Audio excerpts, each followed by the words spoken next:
we are. Hey, y'all. I am Amelia Taylor, and I am a RevOps AE with the Carabiner Group.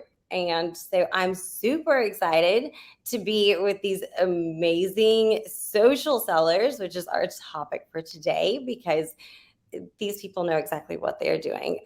They have shown and proved exactly how to go about social selling in the most strategic ways, in the most unorthodox ways, and ways that are super easy to get started with. So, without further ado, Miss Zoe Hartsfield is very large on our screen right now. So let's make sure that we acknowledge that, and let's just have her intro herself first. Hi, my name is Zoe Hartsfield. I apologize that my face is so big right now. We're working on it on the back end. Oh, there we go. Okay, so much better. I run community over at Speckit, and really I do a lot of like social selling enablement, and I talk on LinkedIn a lot about like SDR enablement, social selling best practices, and how to build community through social channels. So I'm glad to be here, glad to talk about some of the things that made me successful as an SDR through social selling today. Awesome. Thank you. And Morgan, please. Yeah, so my name's Morgan Buchanan. I am a commercial outbound BDR at Speckit, and I am a former professional ballet dancer and have really leaned into being new to sales, have really leaned into social selling, and I learned everything that I know from Zoe. So really excited to have a conversation with her today, given that I learned everything that I know from her. So really happy to be here. Amazing. I love that. And I can't do any kind of anything regarding any dance stuff. So I'm super jealous of that, just for starters. And then Ryan, do you have any kind of ballet stuff that you want to share first or no? Or just intro? Me ballet? Yeah. We don't know what we don't know. The people don't know what they don't know. Some music, I guess. Okay. Ryan's a good musician, by the way, if anybody didn't know that. He's like Little duo action here. I could see. Okay. Go on. I think that's my break into social selling, about using music to do it. But yeah, I actually do know how to make real music, not just the funny stuff that I do here. But I'm Ryan Scalera. I'm the head of business development at Adapar. Very different from the RevTech I was selling previously, but a really fun experience to teach reps what I've been learning and what I've learned over the past few years. And honestly, the only reason I'm in this seat in a management position is because of social selling.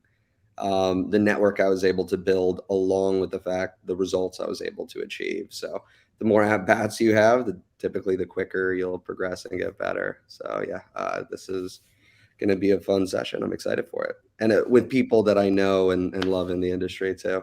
Also, fun fact, Ryan and I used to work together, and I got into social selling because he was like, well, I was doing social selling before, but I kind of changed the way that I social sell because of the way that he social sold, and like changed the way that I do things. So it's really fun to find people in the industry who are trying new things and learn together as we're all figuring it out. Because one thing that's super true of anything in SaaS sales is trends change really fast. So it's fun to be surrounded by people who are willing to push the envelope, think outside the box, because that's how new trends come about.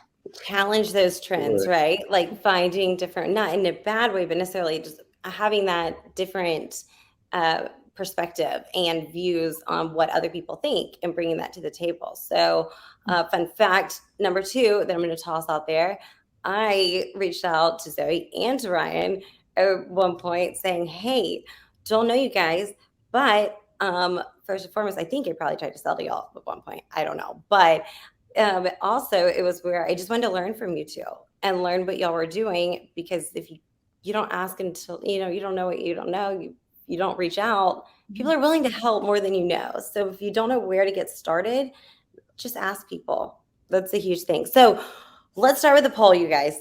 Are you ready? I'm ready. Okay. How many of your meetings booked are through... Okay, nope, that's not the first poll that we have, but we're going to pretend that's not happening. No, keep that. It is perfect. That's perfect. Trick y'all. Gotcha.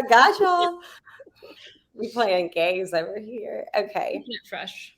Oh, yeah, we are. I like that. Okay. So second poll, but first. So, how familiar are you with social selling? We just want to gauge where you guys are at, where, those who are jumping in and watching, where y'all are at, if your company is social selling friendly or not, which is a massive, massive thing that a lot of people will say. Obviously, why you're here is to learn. So, not at all, you don't quite know. Meh, you're kind of meh about it. Or all you do is social sell. You're a wizard at it. You're a genius. Teach us your ways, if so. But we want to hear what it is that what your answer is here. So please vote, you guys, so we can gauge that. But I would love to start off with Ryan. For you, you started really just challenging the status quo of a lot of things, and you were selling into different segments. Did you start off with mid-market, SMB, go into enterprise? How did that work? Yeah, it was right before the pandemic. I was like more like SMB salesperson, and I was very good at like just very quick pace, but I always had that inkling in me to hunt whales and go after really difficult people to get in touch with. And that started when I started as a BDR. This is actually prior to that, a couple of years.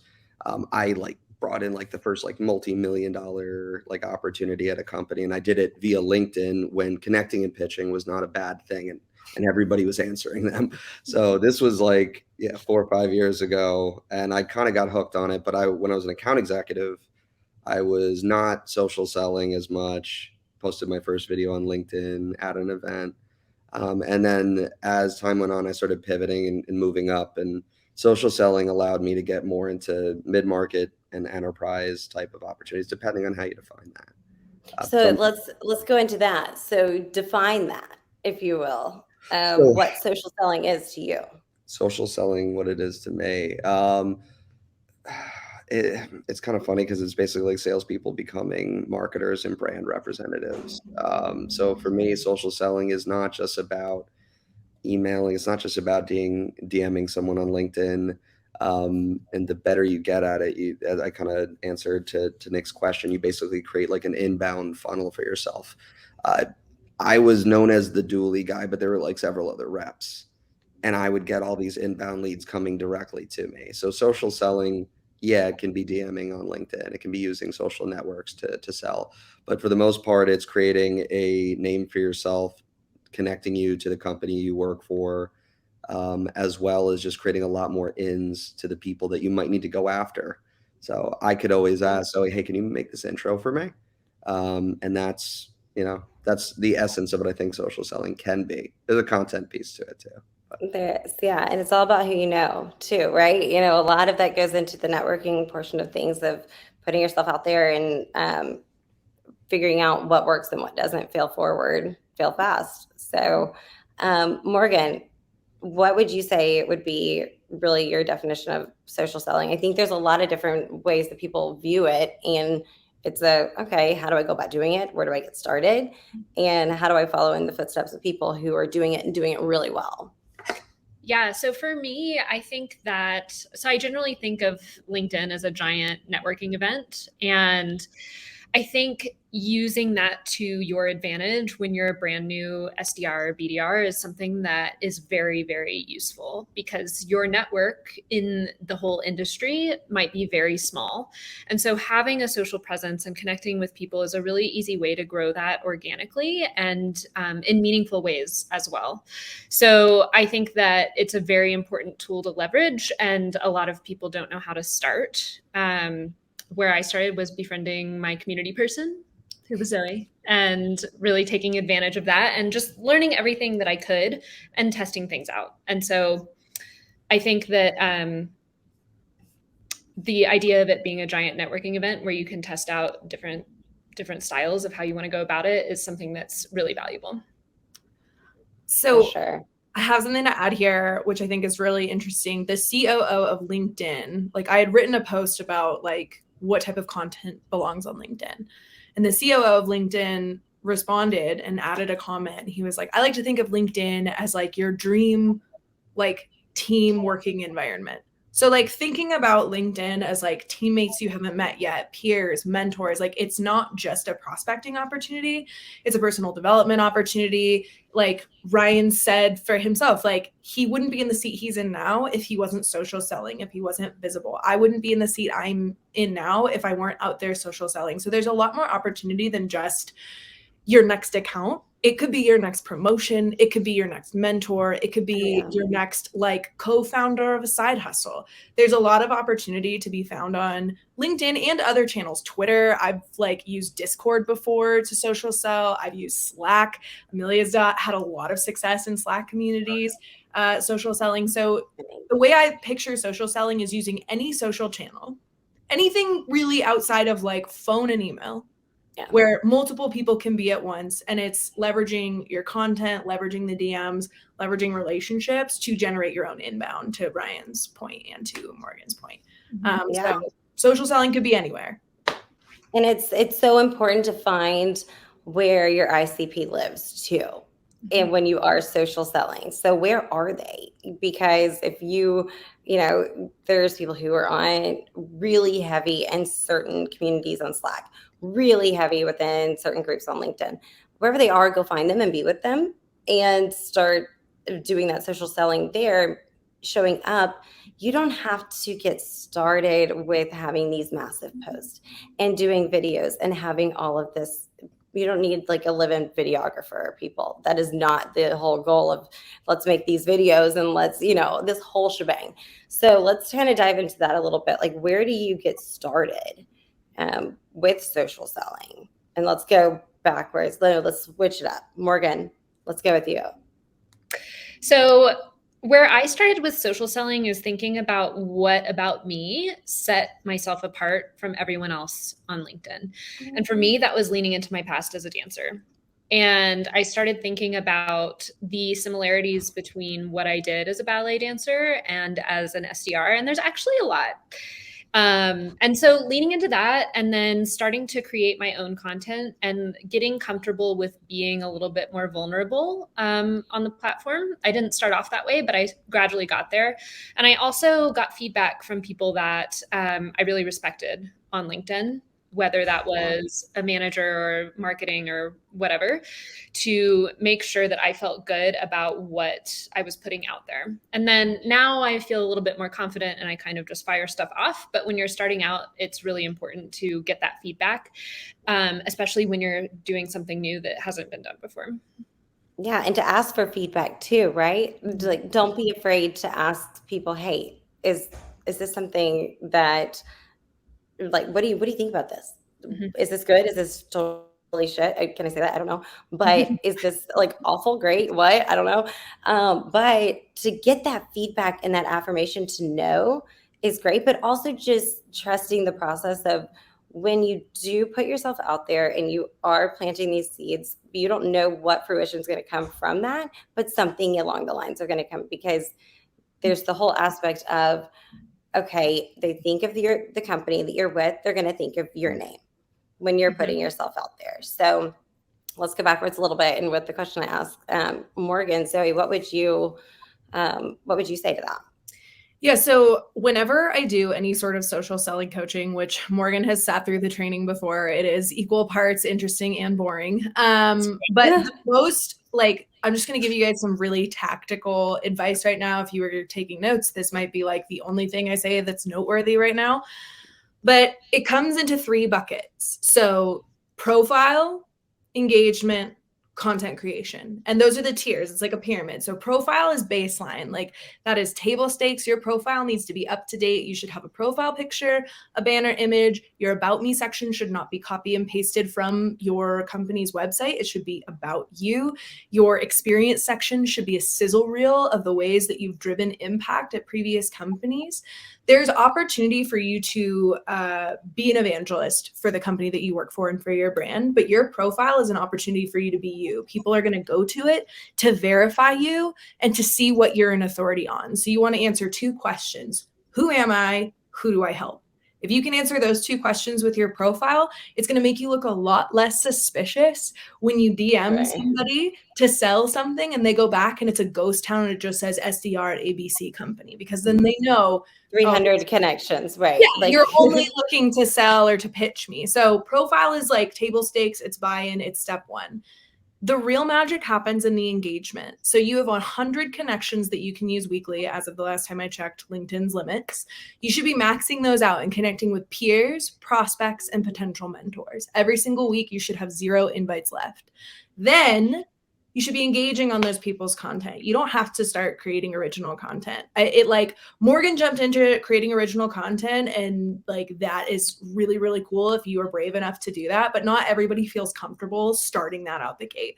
So I would say engage with your prospects, add meaningful comments. So more than a nice post or like neat thought, ask a question, offer an insight, offer some encouragement. And then once you've really dialed it, those 2 pieces, I would then say content creation comes next. And Ryan Scalera is the king of content creation. The king. Let's let the king speak. Here we go.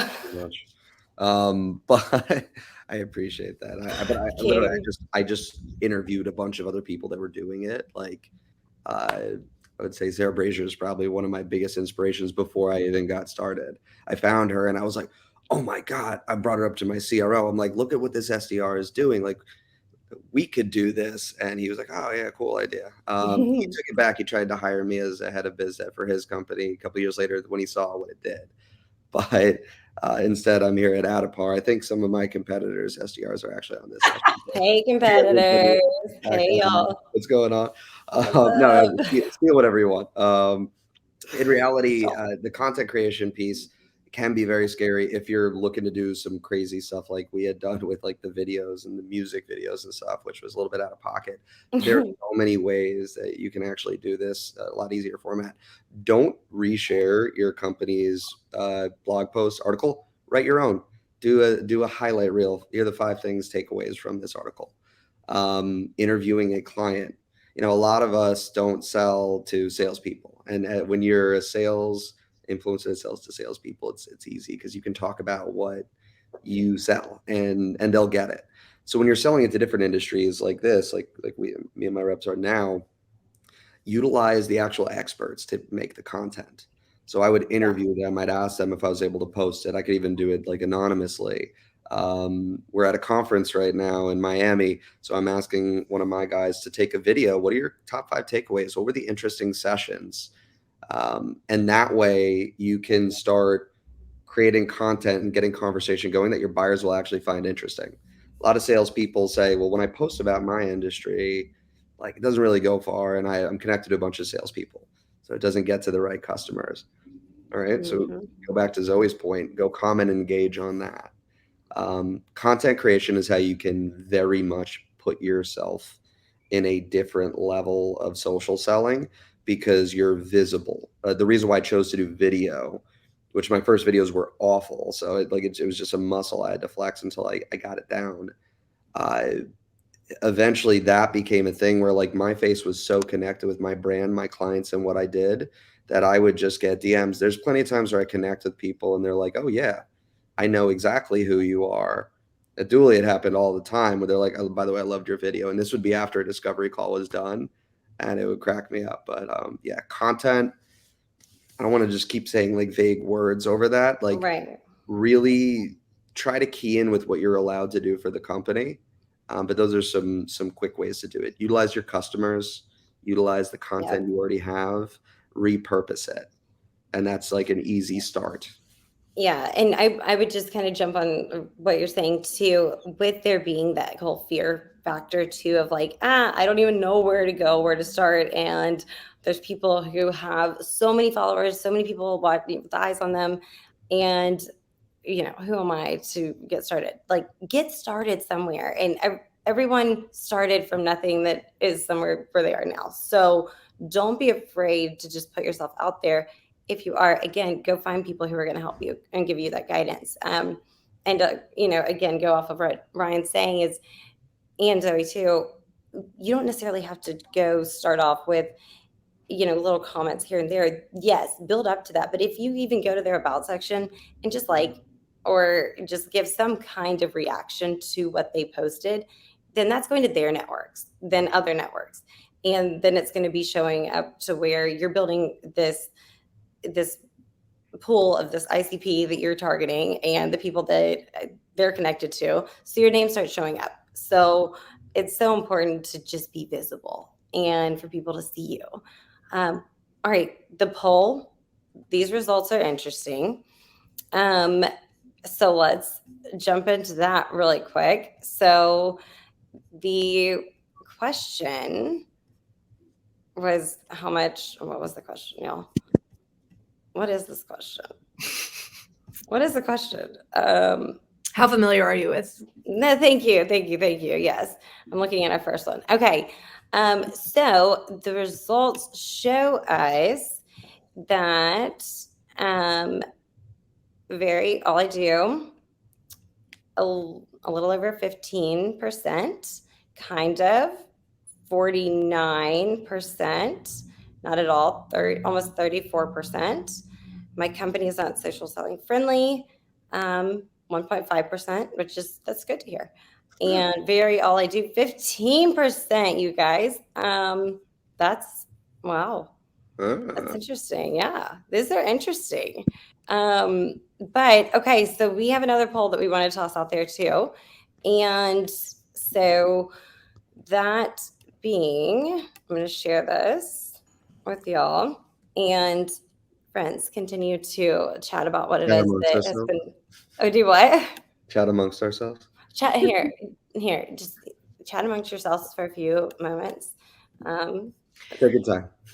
As the teacher does, Ryan, sing a song, do something. No, give us a little something. Nikki posted about the gong video that I did years ago, and I'm probably people sick of hearing me like talk about this, but it kind of relays back to getting into spaces to speak to people that can help inspire you.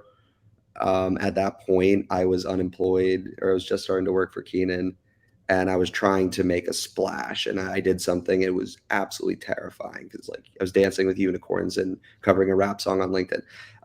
But obviously you don't need to do that. But what it did, I had Udi Ledergorg and like all the executives from Gong and like all these sales trainers and consultants that I looked up to that seemed completely unattainable for me to ever speak to, started engaging. Yeah. And I reached out to Udi right after, and I was like, hey, would you mind if I picked your brain for like 20 minutes?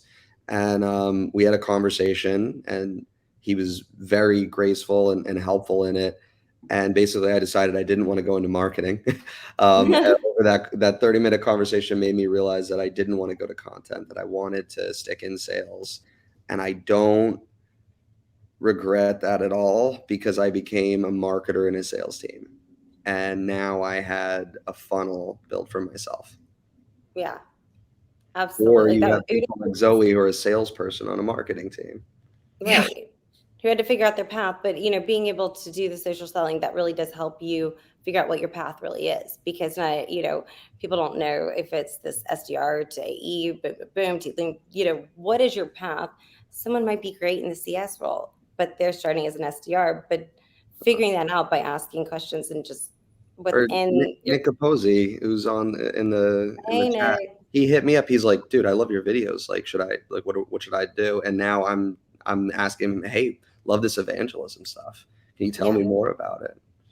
Yeah, which is amazing. I mean, there's people willing to help. Absolutely. So, all right, last poll, you guys. So how many of your meetings booked are through social selling? So please place your votes, my friends. 53% is one of those, because we wanted to throw y'all off a bit. 0%, less than 25, or 100% plus, if that's such a thing. While people are answering that, should we, just because of time, should we jump into some of the Q&A? If I see some like really good questions. So let's jump in. Ryan, since you are an SDR leader, and I also can speak to some of this, and maybe Morgan has some insight as well, like tools for tracking SDR activity on LinkedIn is like kind of mediocre at best. how important is it for you to know what they're doing on LinkedIn, or how do you measure it, or what does that look like for your team? And then maybe Morgan and I can share about how we do it at Speckit. I don't. Exactly. I did a TikTok video that I think I posted on LinkedIn about creating like a map for myself of like, I'm going to add this many people. I'm going to start engaging. And over 3 months, I built an amount of people I could reach out to, and it wouldn't be weird. It wasn't connect and pitch. But that was me, and my boss didn't care to track it. I don't care to track my reps. I don't think of it as activity the way I think of phone and email. But so yeah, I'm probably not the greatest person to say that, but there could be some accountability metrics. What you don't want to do is have someone that's bad at social selling trying to meet activity levels and doing the opposite effect of what you want. Yeah. Yeah, for sure. For sure. I think- And then, no, go ahead. Oh no, I think Alexis in the chat says that proof is in the results, and I agree 100%. It shouldn't matter how much you're reaching out to people on LinkedIn if you're telling your boss that you booked 5 meetings that week after having conversations with people on LinkedIn. So I think it just depends. Yeah. And like, since my role involves like tracking how effective we as a team are at social selling, I basically do a Slack search for like LinkedIn or like social selling, like those key terms. And we have, as a team, a meetings book channel where people tell how they booked the meeting. And so it's right there. And I can just search that channel and get like meeting after meeting after meeting, and I can measure it and I can see, okay, like the SDR team booked 13 meetings this month off of LinkedIn. Like that's a channel worth doubling down on. Or somebody said, oh, I booked something off a Slack community. Okay, maybe that's a channel we should explore next month on a grander scale and see. But at the end of the day, we're not tracking activity. It's like the proof is in the pudding. We look for those results and like our meetings being booked. Because at the end of the day, that's what SDRs are measured on is, are you hitting your quota? Right. And it won't happen overnight by any stretch of the imagination. I mean, I started posting on LinkedIn to where I was just like, meh, there's a gap here. Nobody's doing it within the company that I was at previously. And I just thought, I'm just going to show up and just start doing it. And that's, and people today with the role I'm in are coming to me and saying, hey, let's chat. I want to learn more about what you're doing. People like you were saying, Ryan, where I thought, oh my gosh, they're like here, I'm like here. That's not the case. Nobody falls asleep with their title, right? So don't think that anyone is above you just because they might have this grand following or that they produce this content that's beyond wonderful. You know, you've got things to say too. So just showing up in that aspect. But I know that we are over our time, I believe. Or do we have an extra 6? What? We have like a few more minutes, but it's just like for Q&A. People can technically. Perfect. The session has like ended. I did see a couple things around sales leadership and tracking and stuff like that. I think going back to kind of talking about Zoe's point, it's like you're going to measure the results. So it's pipeline added. You can clearly see the difference. Like if someone only uses phone, then they're going to have certain results. They only use email, they're going to have certain results. But if they use a blend, think of it as another tool in the tool belt. I would look at pipeline created in that new meeting set. How many of those convert? Those results will start to show differentiations between people. You should also put a lead source that says outbound. Yes. Social, outbound LinkedIn, outbound email, whatever it may be, so that you can start tracking when opportunities actually start going through. It doesn't matter if it's a meeting. It matters if it becomes revenue. So follow that down the funnel. Mm-hmm. How many meetings are set via social? How many of those actually stick and convert? And if you don't have that tracking within your CRM, where you've got that field where you can put, okay, this is where this attributed from,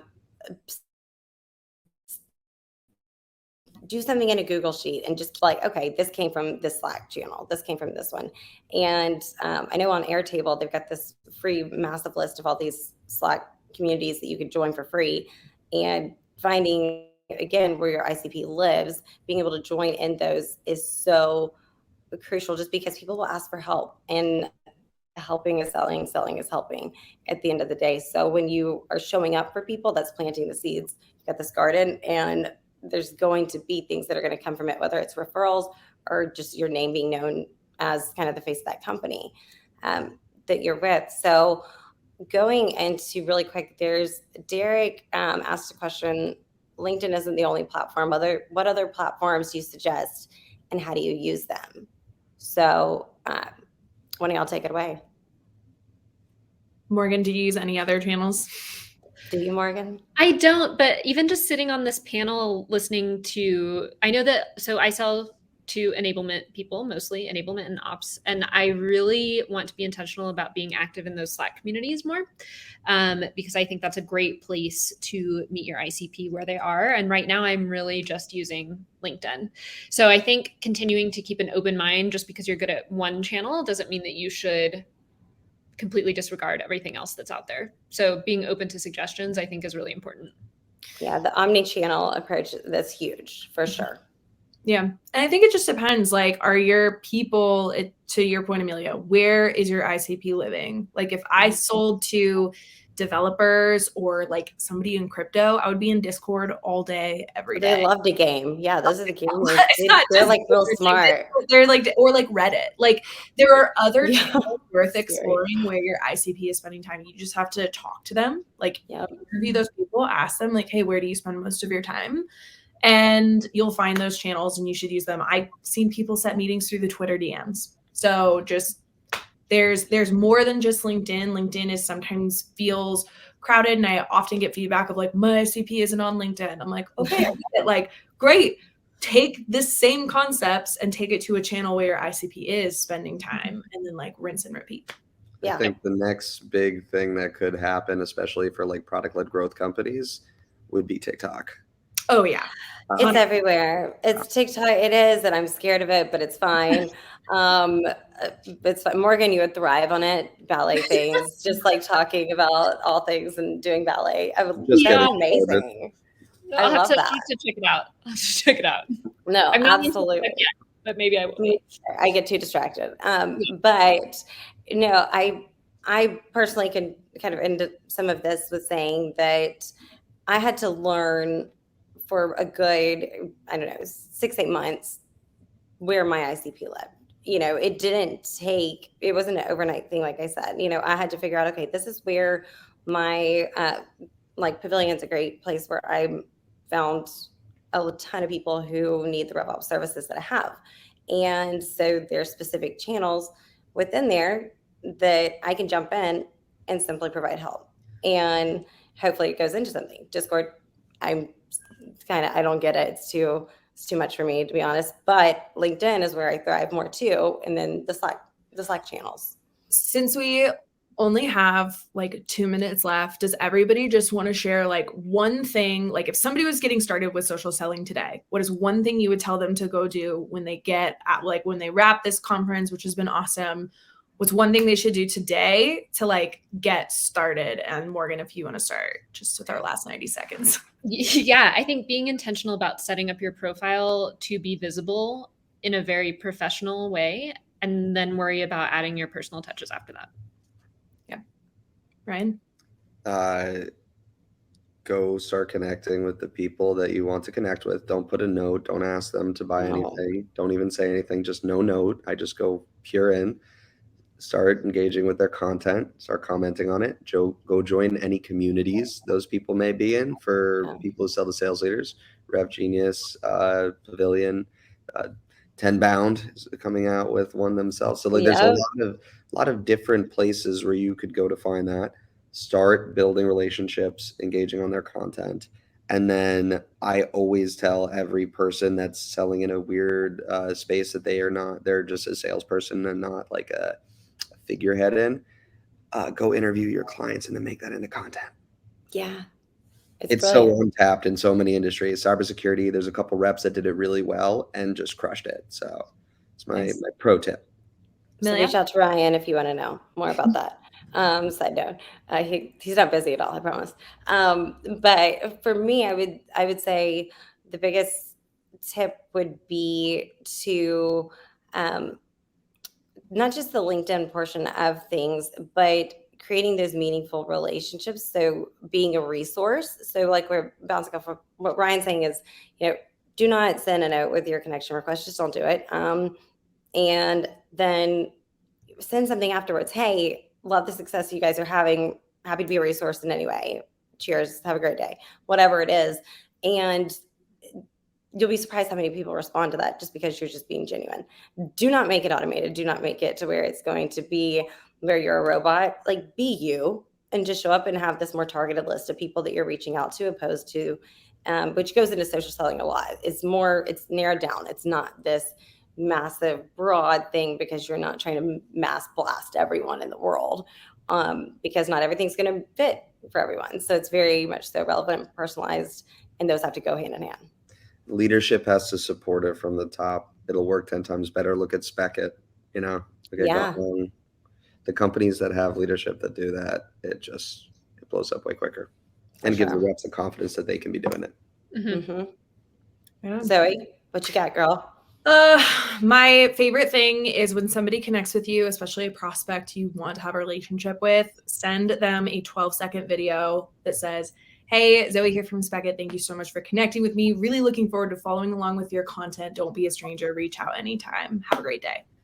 Send it to them every single time. You would be shocked at No CTA, right? No CTA, no ask, no pitch, no sell. Just thank you for connecting. Want to put a face to the name, introduce myself. Don't be a stranger. Reach out anytime. That's it.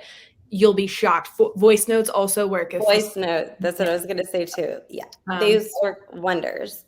Absolutely. We're way over time, but we don't care. I'll stay here all day, guys. Yeah. Reach out to any of us. If y'all have questions, we would love to help, and happy to connect with all of y'all too. I'm at a connection request because the 100 that you can only do a week. So maxing that out and living up to this topic. But thank you guys for joining us.